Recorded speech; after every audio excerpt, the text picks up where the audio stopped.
All right, Steve, thank you very much, Mike. I mean, smiles all the way around today on this Sunday. The Patriots get the job done here.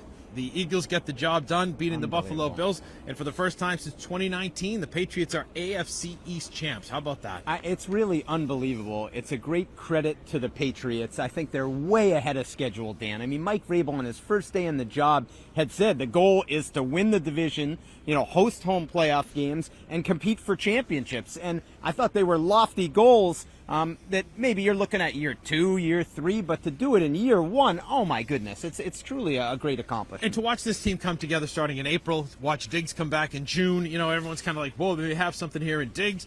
And then Drake May's development, it all came together. They found their identity. I thought that Baltimore game last Sunday night said a lot about maybe it was their signature win of the season, and lo and behold, they have an identity. They believe in themselves. They believe in each other. A lot of love in the locker room. Yeah. It's confidence. It's a great organization right now as far as this season is concerned. Well, and I start with Mike Vrabel and just the focus on connectivity in the spring, Dan, like the bringing a team together. And he would say this a lot.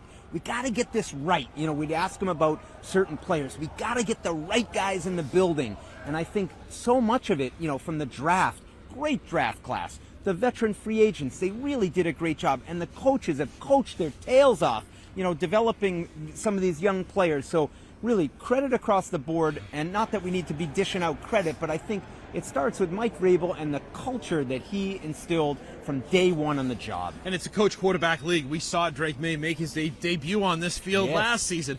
What a difference a year makes. It's unbelievable to watch the growth, Dan. And Josh McDaniels, the offensive coordinator, and Drake May, a perfect pairing. And I think just what I see is just the confidence week in and week out. Like, go back last week. You talked about that game in Baltimore. You thought that was a defining game for them. Like, fourth quarter, you're down 11, and Drake brings them back. Like, he's just checking off every box. And not that it's been perfect, because it shouldn't, and it can't be perfect all the time. But he's just been so steady along the way as the growth takes off that I think anything is possible for this team. All right, we'll get to that in a minute. 2 final thoughts here. One would be, I think you and I both came in after watching training camp. Hey, maybe they can have a good season, but depth is going to be the biggest issue. Yeah. They were down basically 6 starters in this one, still without Will Campbell, still without Milton Williams, and they, again, came in and dominated a team in the Jets. Yeah, and I think that's like so many ways we can look at that, Dan. Like, I think when you have Drake, sometimes that can offset some of the depth because the quarterback is such an important position. But I think more than that, it's like all the pieces are working. The personnel staff has done a nice job going out, finding some players that maybe other teams didn't want. And the draft. Right? The coaching staff developing the players buying in.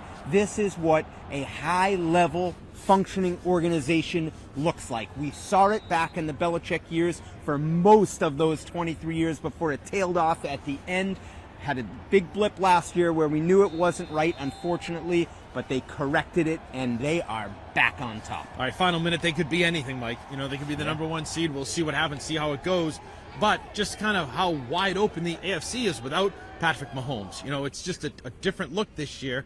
Kind of crazy. It is crazy, Dan. I could go down the list of 7 teams, and probably for 6 of them could make a case and say that team could go to the Super Bowl, right? So it's going to be what happens on that day. Can you bring your best game on that day? How do you match up against whoever you end up going up against? And I think for the Patriots, they have earned my respect. I think they've earned your respect in terms of they are going to be a tough out in the playoffs. It's going to be fun to watch, right? Yeah. It's just kind of like one of those special gifts that came out of nowhere this year. That's right. After 2 13-loss seasons back-to-back. Yeah, and one last thing. I think the health. Some guys coming back. Milton Williams may be coming back off of the injured reserve. Get him up. Will Campbell's eligible to start practicing. A couple guys that missed this game against the Jets. Jared Wilson, Keishawn Boutte. Spillane for the run defense. Spillane, right? Harold Landry. Maybe rest him another week. Get him, So I think injury-wise, I think, they bought another week and did so in impressive fashion. Yeah, right? Perhaps the best Christmas holiday gift you could get is from the Patriots of what they did this season, from